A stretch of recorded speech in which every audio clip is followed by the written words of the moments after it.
എല്ലാവർക്കും നമസ്കാരം. 2017 ഡിസംബർ 10 ആരംഭിച്ച ദർശന സർവീസ് സൊസൈറ്റിയുടെ കീഴില് ഏകദേശം 43ഓളം ഗ്രൂപ്പുകൾ പ്രവർത്തിക്കുന്നു. അതിലെ ഒരു ഗ്രൂപ്പാണ് അവർ ലേഡി സോറോസ്.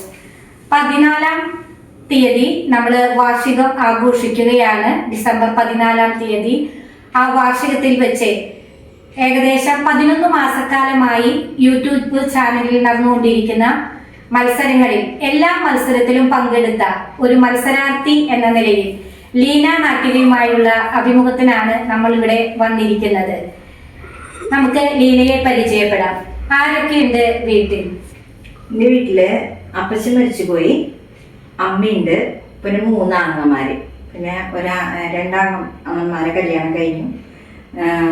3 ആങ്ങളമാരെ കഴിഞ്ഞു. 2 പേരെ, ഒരാൾ മാറി താമസിച്ചു, ഒരാളുടെ ഭാര്യയും കുട്ടികളൊക്കെ ഇവിടെ ഉണ്ട്. അങ്ങനെ ഒരു ചെറിയ കുടുംബം. സന്തോഷമായിട്ട് പോകും. എങ്ങനെയാണ് ദർശനയില് എത്തുവാനായിട്ട് കാരണമായത്? ഒരു 5 വർഷം മുന്നേ ഡെറ്റി, എൻ്റെ ഒരു കൂട്ടുകാരിയാണ്, ഡെറ്റി ആണ് എന്നെ ദർശനയിലേക്ക് ആദ്യമായിട്ട് കൊണ്ടുവന്നത്. പിന്നെ അവിടെ നിന്ന് അങ്ങോട്ട് എന്താ പറയുക, നമ്മൾ ഇവിടെ നമുക്ക് പുറത്ത് പോയിട്ട് പരിപാടികളൊന്നും നമ്മൾ അന്നൊന്നും ചെയ്തു തരുന്നില്ലല്ലോ. പിന്നെ ദർശനയിൽ വന്നപ്പോഴാണ് നമ്മൾ കലാപരമായിട്ടുള്ള പരിപാടികളിലേക്ക് കടന്നത്. അതുവരെ നമ്മൾ നമ്മുടെ വീട്ടിലെ കാര്യങ്ങളും വീടിനോടുള്ള അതൊക്കെ ആയിട്ടാണ് അങ്ങനെ നിന്നത്. പിന്നെ ഈ ടച്ച് ഫോണൊന്നും അന്ന് ഉണ്ടായിരുന്നില്ല. അതിൽ പിന്നെയാണ് നമുക്ക് അതൊക്കെ അവൈലബിൾ ആയതും അങ്ങനെയുള്ള പ്രോഗ്രാമുകളിലൊക്കെ കടന്നു വന്നത്. ഏറ്റവും ആദ്യം സ്നേഹസംഗമം എന്ന് പറയുന്ന സ്നേഹസംഗമത്തിലെ പ്രാർത്ഥനാ ഗാനത്തോടെയാണ് ഞാൻ ആദ്യം എല്ലാ ശനിയാഴ്ചയും 1:30 നടക്കുന്ന ഏകദേശം 246 എപ്പിസോഡ് എത്തി നിൽക്കുന്ന സ്നേഹസംഗമം എന്ന പ്രോഗ്രാമിലൂടെയാണ് പ്രാർത്ഥനാ ഗീതവുമായിട്ട് നമ്മുടെ ദർശന സൊസൈറ്റിയിലേക്ക് ലീന നാട്ടിക കടന്നു വരുന്നത്. ഭയങ്കര നമ്മൾ പേടിച്ച് വിറച്ചിട്ടേക്കിന് ആദ്യമായിട്ട് ഇന്ന് കടന്നു വന്നത്. ഇന്നിപ്പോ ആദ്യമൊക്കെ ഒരുപാട് വ്യത്യാസങ്ങളായിട്ട്, അതായത് ദർശന എന്ന് പറയുന്നത് എപ്പോഴും സോഷ്യലി, മെന്റലി, ഫിസിക്കലി, സ്പിരിച്വലി എല്ലാവർക്കും പ്രചോദനമായിട്ട് നിൽക്കുന്ന ഒരു സൊസൈറ്റിയാണ്. ലീന ആരാണ് കൂടുതലായിട്ട് സപ്പോർട്ട് ചെയ്യുന്നത്? വീട്ടിലെല്ലാവരും സപ്പോർട്ടാണ്. കൂടുതലായിട്ട് കൂടെ വരുന്നതൊക്കെ അമ്മയാണ്. അപ്പൊ എന്ത് കാര്യത്തിനായാലും എവിടേക്ക് പോവാനായാലും, ഇപ്പൊ അമ്മയ്ക്ക് തീരെ വയ്യ, നടക്കാനൊന്നും വയ്യെങ്കിലും ഇപ്പൊ പണ്ടൊന്നും നമ്മൾ ഒന്നിനും അങ്ങനെ പോയിരുന്നില്ലല്ലോ. അപ്പൊ ഇപ്പൊ അമ്മ വയ്യെങ്കിൽ എന്ത് കാര്യത്തിനായാലും കൂടെ വരും. നമുക്ക് എവിടേക്ക് എത്താൻ പറ്റുന്ന സ്ഥലങ്ങളിലൊക്കെ നമ്മൾ പോയിട്ട് നമ്മൾ പ്രോഗ്രാമുകളൊക്കെ ചെയ്യും. അപ്പൊ അതിനൊക്കെ അമ്മ കൂടെ വരും. പിന്നെ വീട്ടിലുള്ള എല്ലാവരും സപ്പോർട്ടാണ്. ഈ അടുത്ത് എന്റെ അമ്മ എന്ന ഒരു പ്രസംഗ മത്സരം അവർ ലേഡി സോറോസ് ഗ്രൂപ്പ് ഒരുക്കുകയുണ്ടായി. അതില് അമ്മയെ പറ്റി വളരെ വാചാലയായിട്ടാണ് കുമാരി ലീന നാട്ടിക പറഞ്ഞത്. അതിൽ നിന്ന് കുറച്ച് വാക്കുകൾ നമുക്ക് വേണ്ടിയിട്ട് ഒന്ന് ഷെയർ ചെയ്യാമോ? ഇത് നമ്മുടെ ഇപ്പൊ എന്നെ സംബന്ധിച്ചിട്ട് ഏറ്റവും ഒരു ഭിന്നശേഷിക്കാരെ സംബന്ധിച്ചിടത്തോളം അവരുടെ അമ്മമാരെന്ന് പറഞ്ഞാൽ അവർക്ക് ഏറ്റവും വിലപ്പെട്ടതും മഹത്വമുള്ളതാണ്. കാരണം എന്താ വെച്ചിട്ടുണ്ടെങ്കിൽ അവരുടെ എല്ലാ കാര്യങ്ങളും അമ്മമാരെ ആശ്രയിച്ചിട്ടാണ് ഇരിക്കുന്നത്. അപ്പൊ നമ്മുടെ അമ്മയെ കുറിച്ച് ഏത് വേദിയിലും പറയാനൊരു അവസരം കിട്ടിയാല് അത് നമുക്ക് ഏറ്റവും ഊർജ്ജമാണ്. കാരണം അവർക്ക് വേറെ ഒന്നും നമുക്ക് ചെയ്തു കൊടുക്കാൻ പറ്റില്ല. അവരെ നമ്മളാണ് എല്ലാ കാര്യങ്ങളും ചെയ്ത് കിട്ടുന്നത് നമുക്ക്. അപ്പൊ അമ്മമാരെ എത്ര വർണ്ണിച്ചാലും ഈ ഭിന്നശേഷി അവരുടെ എല്ലാ സന്തോഷങ്ങളും ഒക്കെ വേണ്ടെന്ന് വെച്ചിട്ടാണ് നമ്മളെ കൂടെ അവർ നിൽക്കുന്നത്. കാരണം ഇപ്പൊ ഒരു ഭിന്നശേഷിക്കാരിയായ ഒരു വ്യക്തി, ആരാണായാലും പെണ്ണായാലും, അവരെ തനിച്ചിട്ടിട്ടൊന്നും അമ്മമാര് പുറത്തേക്ക് പോവില്ല. പ്രത്യേകിച്ച് എൻ്റെ അമ്മ പോവില്ല, കുളിക്കാൻ വരെ പോവില്ല. അങ്ങനത്തെ ഒരു ഇതാണ്. അത്രയും കെയർ ആയിട്ടാണ് നമ്മളെ കൊണ്ടു നടന്നത്. ചില കാര്യങ്ങൾ ഞാൻ അമ്മ ചീത്ത പറയും. കാരണം എന്താ വെച്ചിട്ടുണ്ടെങ്കിൽ ഇത്രയ്ക്കും കെയറിങ് വരുമ്പോ നമുക്ക് സ്വന്തമായിട്ടൊന്നും ചെയ്യാനുള്ള ഇതുണ്ടാവില്ല എന്ന് പറഞ്ഞിട്ട് ഞാൻ എപ്പോഴും വഴക്ക് കൂടുട്ടാണ്. പക്ഷെ നമ്മളുടെ എത്ര ഇതുണ്ടെങ്കിലും അമ്മയെ കുറിച്ച്, അമ്മയുടെ ആ തണല് എന്ന് പറയുന്നത് ഏറ്റവും വലിയൊരു കാര്യമാണ്. അപ്പൊ നമുക്കത് എത്രത്തോളം മഹത്വമുള്ളതാണെന്ന് ഞങ്ങൾക്ക് അനുഭവിച്ച് അറിയുന്നവർക്ക് അതിന്റെ ഇതറിയുള്ളൂ. ഏകദേശം 18 വയസ്സ് കഴിഞ്ഞാല് പെൺകുട്ടികൾ, അല്ലെങ്കിൽ 21 വയസ്സ് കഴിഞ്ഞ പെൺകുട്ടികൾ കല്യാണം കഴിച്ച് വേറൊരു വീട്ടിലേക്ക് പറഞ്ഞേക്കാണ്. പക്ഷെ നിങ്ങളെ സംബന്ധിച്ചിടത്തോളം അത് വർഷങ്ങളോളം അനുഭവിക്കാനുള്ള ഒരു ഭാഗ്യം ഇപ്പൊ അവരെ സംബന്ധിച്ചിട്ട് അവർക്കൊരു തീരാ ദുഃഖം കൂടിയാണ് നമ്മള്. കാരണം എന്താ വെച്ചിട്ടുണ്ടെങ്കില് അമ്മേടെ ഒരു 18 വയസ്സിൽ അമ്മ കല്യാണം കഴിച്ചിട്ട് ഇങ്ങോട്ട് വന്നതാണ്. അങ്ങനെ ഒരു 3 വർഷം കഴിഞ്ഞ് ചേട്ടനുണ്ടായി. അത് കഴിഞ്ഞ് 2 വർഷം കഴിഞ്ഞ് ഞാനുണ്ടായി. അവിടെ തൊട്ട് അമ്മയുടെ സ്വപ്നങ്ങളൊക്കെ കഴിഞ്ഞു. എനിക്ക് വയ്യാന്ന് കണ്ടോട് കൂടിയിട്ട് പിന്നെ എന്നെയും കൊണ്ട് പല പല ആശുപത്രികളിൽ കയറി ഇറങ്ങി നടക്കാൻ വേണ്ടിയിട്ടുള്ള ശ്രമത്തിനിടയിൽ ഒരുപാട് പിന്നെ അവര് ജീവിതവും ഞാനും ഒക്കെ ആയിട്ടുള്ള ആ ഒരു യുദ്ധത്തിലാണ് ഇത്രയും വരെ എത്തിയത്. പക്ഷെ നമ്മളൊന്ന് മനസ്സിലാക്കേണ്ടത് എന്താന്ന് വെച്ച് കഴിഞ്ഞിട്ടുണ്ടെങ്കിൽ നമുക്ക് ബധിരരോ മൂകരോ അതല്ലെങ്കിൽ ഭിന്നശേഷിയായ മക്കളോ ഉണ്ടെന്ന് വെച്ച് കഴിഞ്ഞാൽ ദൈവം അത് അർഹതപ്പെട്ട കൈകളിലാണ് ഏൽപ്പിച്ചിരിക്കുന്നത്. കാരണം അവരെ പോറ്റി വളർത്താൻ വേണ്ടി ആ അമ്മ പ്രാപ്തയാണ് എന്നുള്ളത് കൊണ്ടാണ് ആ വിലയേറിയ സ്വത്ത് അവരുടെ കയ്യിൽ ഏൽപ്പിച്ചിരിക്കുന്നത്. ആ ഒരു കാര്യത്തില് അത് എൻ്റെ അമ്മ കറക്റ്റാണ്. ദൈവം അമ്മേനെ ഏൽപ്പിച്ച ആ കൈകൾ എന്നെ ഏൽപ്പിച്ചത് ഏറ്റവും സുരക്ഷിതമായ കൈകളിൽ തന്നെയാണ്. അപ്പനായാലും ഇപ്പൊ അപ്പൻ മരിച്ചു പോയിട്ട് 15 വർഷം കഴിഞ്ഞെങ്കിലും ആ അപ്പൻ അത്രയും അധ്വാനിച്ച് നമ്മളെ കൊണ്ട് നടന്നത് ഇന്ന് അല്ലെങ്കിൽ നാളെ എഴുന്നേൽക്കും എന്നുള്ള രീതിയിൽ ഒരുപാട് ചികിത്സകൾ നടത്തിയിട്ട് ഞങ്ങൾ സാധാരണക്കാരാണ്, സാധാരണ ജോലി ചെയ്ത് ജീവിക്കുന്നവര്. ജോലി ചെയ്ത് മുക്കാലും നമ്മുടെ ചികിത്സയ്ക്കായിട്ടാണ് അവര് ഉപയോഗിച്ചിരുന്നത്. എന്നിട്ടും അപ്പനൊരു വീട് വെക്കാനും എല്ലാ സൗകര്യങ്ങളോട് കൂടി നമുക്ക് ചെയ്യാനുള്ള കാര്യങ്ങളൊക്കെ അമ്മ വളരെ ശ്രദ്ധയോട് കൂടിയിട്ട് തന്നെയാണ് എല്ലാം ചെയ്തിട്ട് ദൈവം അതിനുള്ള ഒരു വഴി അവർക്ക് ഒരുക്കി ചെയ്തിട്ട് ഇപ്പൊ അമ്മയ്ക്ക് എന്താ പറയാ തീരെ സുഖമില്ലേ, നടക്കാൻ ബുദ്ധിമുട്ടാണ്. അതാണ് നമുക്കുള്ളൊരു ആകെ വിഷമം. നമ്മൾ പ്രാർത്ഥനയിൽ ഓർക്കുന്നുണ്ട്, എപ്പോഴും പ്രാർത്ഥിക്കുന്ന ദൈവമേ നമുക്ക് ആകെ സ്വന്തം എന്ന് പറയാൻ നമുക്ക് ആരും ഇതില്ലാത്തത് സ്വന്തം എന്ന് പറയാൻ അമ്മ മാത്രം തന്നെയാണ്. പാങ്ങന്മാരായാലും അവര് നമുക്ക് സപ്പോർട്ടാണെങ്കിലും അവർക്ക് അവരുടെ ഭാര്യമാര് കുട്ടികളെ എല്ലാവരും ഒരു പരിധിയുണ്ട്. പക്ഷെ നമ്മൾക്ക് എപ്പോഴും നമ്മോട് കൂടെ ഇരിക്കാനുള്ളത് നമ്മുടെ അമ്മ മാത്രമാണ്.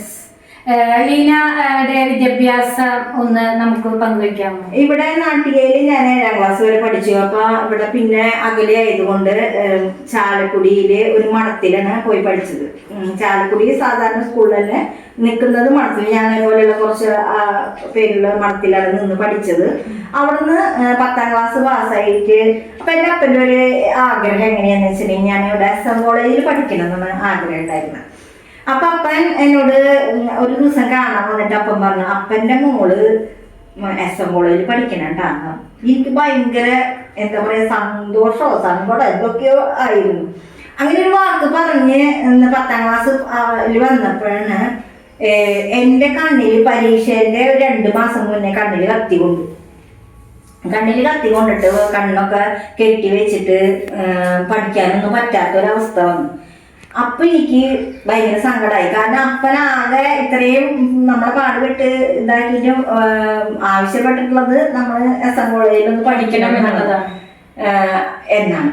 പക്ഷെ ദൈവം എന്താ പറയാ, അപ്പൊ ഈ ഇങ്ങനെ വന്നപ്പോ എന്നോട് പറഞ്ഞു 10ാം ക്ലാസ്സിലെ പരീക്ഷ എഴുതാൻ പറ്റില്ല ടീച്ചർ സിസ്റ്റർ പറഞ്ഞു. കാരണം അവർക്ക് 100% കിട്ടുന്ന സ്കൂളാണ്. അപ്പൊ അതിന് ഇപ്പൊ ഇങ്ങനെ ഇത്രയും ദിവസം ഇങ്ങനെ പഠിക്കാതിരിക്കുമ്പോഴുള്ള ഒരു ഇത്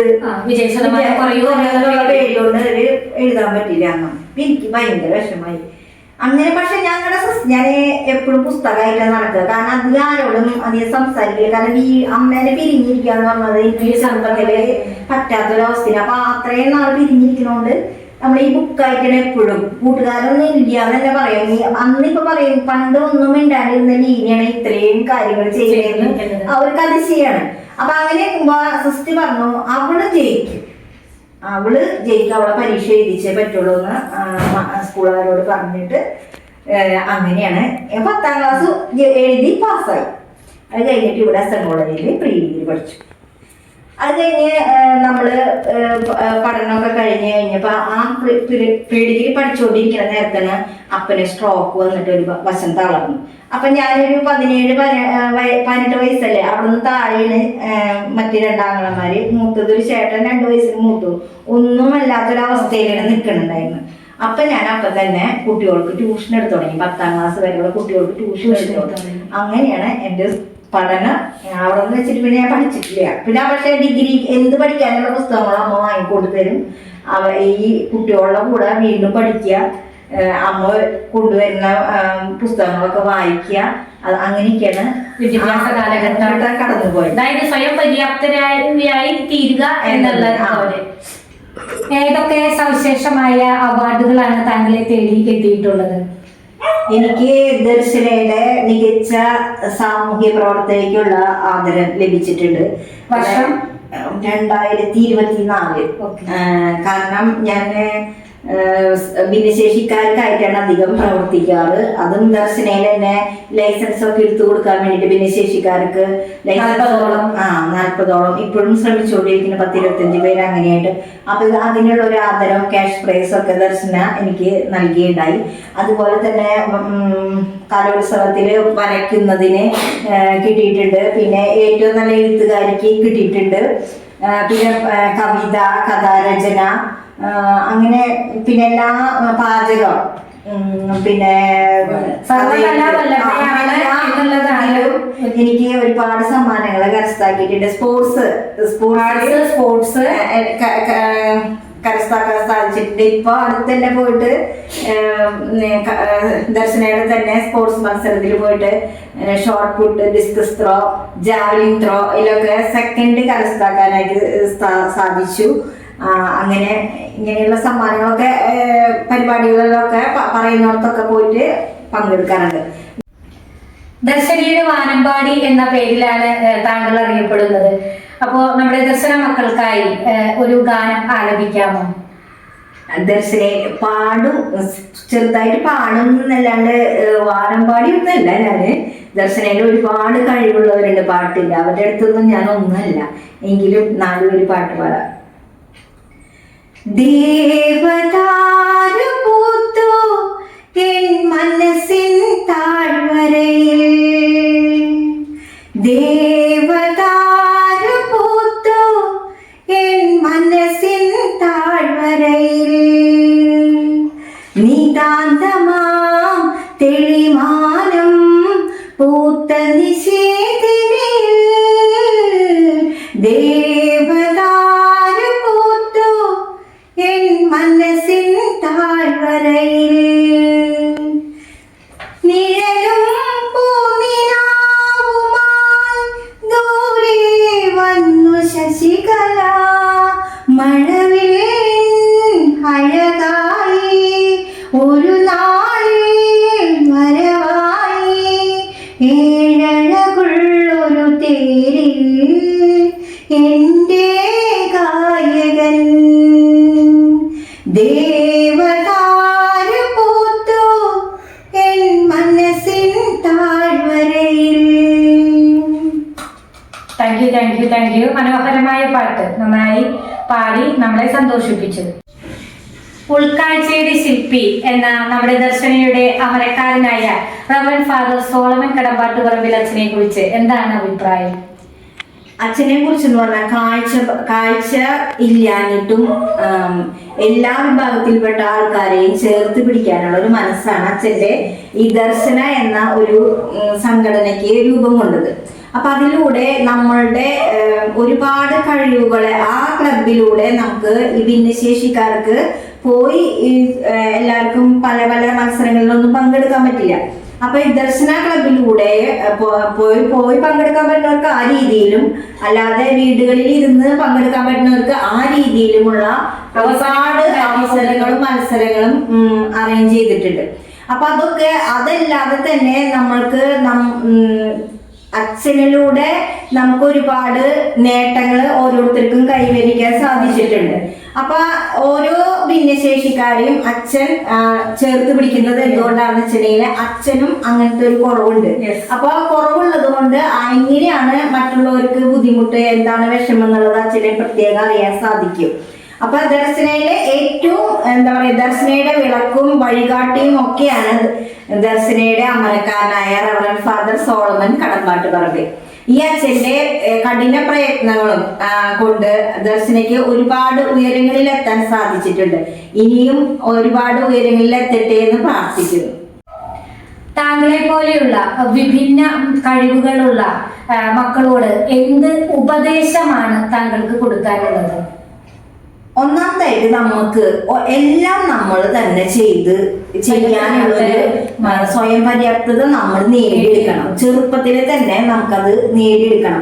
മറ്റുള്ളവർ ചെയ്തു തന്നാൽ എനിക്ക് ആവുള്ളൂ, അങ്ങനെ എനിക്ക് ചെയ്യാൻ കഴിവില്ല എന്നൊന്നും ഒരിക്കലും വിചാരിക്കരുത്. എനിക്കിത് ചെയ്യാൻ സാധിക്കും, എന്നെ കൊണ്ട് കഴിയും എന്ന് നമ്മുടെ മനസ്സിനോട് 100 പ്രാവശ്യം പറയണം.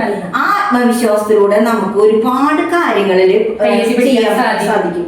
അതുപോലെ തന്നെ നമുക്ക് കിട്ടുന്ന അവസരങ്ങൾ, എന്ത് മത്സരങ്ങൾക്കായാലും, ഫോണിൽ ഇരുന്ന് ചെയ്യുന്നതായാലും പോയി ചെയ്യുന്നതായാലും, എന്ത് മത്സരങ്ങളിലായാലും നമ്മൾ അതിലേക്ക് എത്തിപ്പെടാൻ വേണ്ടിയിട്ട് 100% ആത്മാർത്ഥതയോടെ ശ്രമിച്ചാൽ നമുക്ക് നേടാൻ പറ്റാത്തതായിട്ട് ഈ ലോകത്തൊന്നുമില്ല. അപ്പൊ എല്ലാവരും അതിനു വേണ്ടി ശ്രമിക്കണം എന്നാണ് ഞാൻ നിങ്ങളോട് പറയുന്നത്. അവസരങ്ങൾ കിട്ടുമ്പോൾ ചാടി വീഴുക, അതാണ് ഏറ്റവും വലിയ. നിങ്ങളെ പോലെ ബുദ്ധിമുട്ടുകളൊക്കെ ഉണ്ടാവും. നമുക്ക് പോവാൻ ബുദ്ധിമുട്ടുണ്ട്, നമുക്ക് പൈസ ചെലവുണ്ട്, അങ്ങനെ കുറെ ബുദ്ധിമുട്ടുകൾ നമ്മുടെ മുന്നിൽ ഉണ്ടായിരിക്കും. പ്രത്യേകിച്ച് ഒരു മത്സരത്തിന് പോകണമെങ്കിൽ നമുക്ക് വയ്യാത്തവരാകുമ്പോൾ വണ്ടി ചെലവ്, അവിടെ എത്തിപ്പെടാനുള്ള ബുദ്ധിമുട്ടൊക്കെ ഉണ്ട്. അതൊക്കെ അതിനാണ് നമ്മൾ ഇങ്ങനെയുള്ള സംഘടനകളൊക്കെ നമ്മൾ ചേർത്ത് പിടിക്കുമ്പോൾ നമുക്ക് അവിടെ എത്തിപ്പെടാൻ സാധിക്കും. അപ്പൊ എല്ലാവരും അതിന് വേണ്ടിയിട്ട് മനസ്സുണ്ടാവണമെന്നാണ്. ഓരോ മത്സരങ്ങളിൽ പങ്കെടുക്കാനും മനസ്സുണ്ടാവണം, മറ്റുള്ളവരെ ചേർത്ത് പിടിക്കാനും മനസ്സുണ്ടാവണം.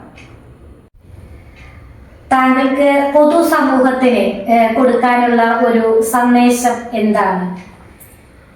പൊതുസമൂഹത്തിന് കൊടുക്കാന്ന് പറഞ്ഞാല് നമ്മള് ഓരോ വീട്ടിലും ഭിന്നശേഷിക്കാരൻ തന്നെ പറയാം, അതായത് വയ്യാത്തവര്, പലതരത്തിലുള്ള വയ്യാത്തവരുണ്ടാവും. അപ്പൊ സമൂഹം എന്താണെന്ന് വെച്ചാല് ഈ വയ്യാത്തവരെ ചേർത്ത് പിടിക്കാൻ ശ്രമിക്കണം. നമ്മുടെ വീട്ടിൽ നിന്ന് പുറത്തേക്ക് ഇറങ്ങാനോ ഓരോ പരിപാടികളിൽ പങ്കെടുക്കാനോ സാധിക്കാത്ത ഒട്ടേറെ മക്കളെ നമ്മൾ കണ്ടുമുട്ടാറുണ്ട്. അവരുടെ സങ്കടങ്ങൾ കേൾക്കാറുണ്ട്. അപ്പൊ നമുക്ക് സാധിക്കുന്നവര് അവരെ ചെന്ന് കണ്ട് അവർക്ക് എന്തെങ്കിലും വിഷമുണ്ടോ, അല്ലെങ്കിൽ എന്താണ് അവരുടെ സന്തോഷം എന്നൊക്കെ ഒന്ന് എല്ലാവരും പറ്റുന്നവരൊക്കെ ഒന്ന് മനസ്സിലാക്കിയാൽ ഒരുപാട് ഭിന്നശേഷിക്കാർക്ക് അതൊരു ആശ്വാസമായിരിക്കും. കാരണം വീട്ടിന്റെ തിരക്ക്, വീട്ടിലുള്ളവർക്ക് ജോലിക്ക് പോകണം, ഇവരെ ചികിത്സിക്കണം, അപ്പൊ എപ്പോഴും നടത്തിരിക്കാനോ സംസാരിക്കാനോ ഒന്നും സാധിക്കില്ല. അപ്പൊ നമ്മളിപ്പോ ജസ്റ്റ് ഇപ്പൊ നമ്മുടെ ഞാൻ പറയുകയാണെങ്കിൽ ഇപ്പൊ നമ്മുടെ പള്ളികളിൽ കുറെ എന്താ പറയാ സംഘടനകളുണ്ട്, അമ്മ സംഘം, കുട്ടികളുടെ, അങ്ങനെയൊക്കെ ഉണ്ടായിരിക്കും. അപ്പൊ ഇവരെന്താന്ന് വെച്ചിട്ടുണ്ടെങ്കിൽ ഇവര് പോയിട്ട് ഇങ്ങനെ കുറച്ച് കുട്ടികളൊക്കെ അല്ലെങ്കിൽ അമ്മമാരൊക്കെ കൂടിയിട്ട് അവരെ കാണാൻ പോകുമ്പോ ഒരു മിഠായി ആയിരിക്കും ഒരു സന്തോഷം കൊണ്ട് കൊടുത്തിട്ട് അവരോടൊക്കെ ഒന്ന് സംസാരിക്കുമ്പോ ഒരു 100 പള്ളി പോയതിനേക്കാളും പുണ്യം ഇത് കിട്ടും. പക്ഷെ അതാരും മനസ്സിലാക്കുന്നില്ല. അപ്പൊ നമ്മൾ എന്താ ചെയ്യുന്നത് വെച്ചാൽ ഇപ്പൊ ഭിന്നശേഷിക്കാരായാലും അല്ലെങ്കിൽ വയ്യാതെ കഴിയുന്നവരായാലും അവരൊന്ന് ചേർത്ത് പിടിക്കാനുള്ള മനസ്സ് എല്ലാവർക്കും ഉണ്ടാവണം. ഏത് സംഘടനയിൽപ്പെട്ടവരായാലും അത് ഉള്ളവരായാലും എല്ലാവരിലും ആ മനസ്സുണ്ടാവണം എന്നാണ് എന്റെ ആഗ്രഹം. അതാണ് ദർശനയുടെ ഒരു ആപ്തവാക്യം എന്ന് പറയുന്നതും അത് തന്നെയാണ്. സഹതാപമല്ല സഹകരണമാണ് ഞങ്ങൾക്ക് ആവശ്യം എന്നാണ്. അത് തന്നെയാണ് നമ്മുടെ ലീന നാട്ടികയും പറയുന്നത്. ജാതിമത ഭേദമന്യേ എല്ലാവരെയും ഒരുപോലെ കാണുന്ന ദർശന സർവീസ് സൊസൈറ്റിയുടെ കീഴിൽ പ്രവർത്തിക്കുന്ന അവർ ലേഡി സോറോസ് ഗ്രൂപ്പിന്റെ 11 മാസത്തെ യൂട്യൂബ് ചാനലിൽ വന്ന മത്സരങ്ങള്, എല്ലാ മത്സരത്തിലും പങ്കെടുത്ത നമ്മുടെ മത്സരാർത്ഥിയാണ് ലീന നാട്ടിക. അഭിമാനത്തോടു കൂടി ഈ അവസരം കിട്ടിയ സമ്മാനത്തെ കുറിച്ച് ഓർത്ത് വളരെയധികം നന്ദി പറയുന്നു. അതുപോലെ തന്നെ ഇനിയും ഉയരങ്ങളിലേക്ക് ഒരുപാട് കയ്യെത്തിപ്പിടിക്കാൻ ലീന നാട്ടികയെ കാത്തിരിക്കുന്നുണ്ട്. ലീന നാട്ടിക എന്ന് പറയുമ്പോൾ തന്നെ ദർശനയ്ക്ക് അഭിമാനമാണ്. ഒരുപാട് അവസരങ്ങൾ ഈ മകൾക്ക് കിട്ടട്ടെ. അതുപോലെ തന്നെ കുടുംബത്തിന്റെ സപ്പോർട്ടും എല്ലാവിധ ആയുരാരോഗ്യ സൗഖ്യങ്ങളും ഉണ്ടാവട്ടെ എന്ന് പ്രാർത്ഥിച്ചുകൊണ്ട് നമ്മളുടെ ഈ അഭിമുഖം ഇവിടെ നിർത്തുന്നു. നന്ദി, നമസ്കാരം.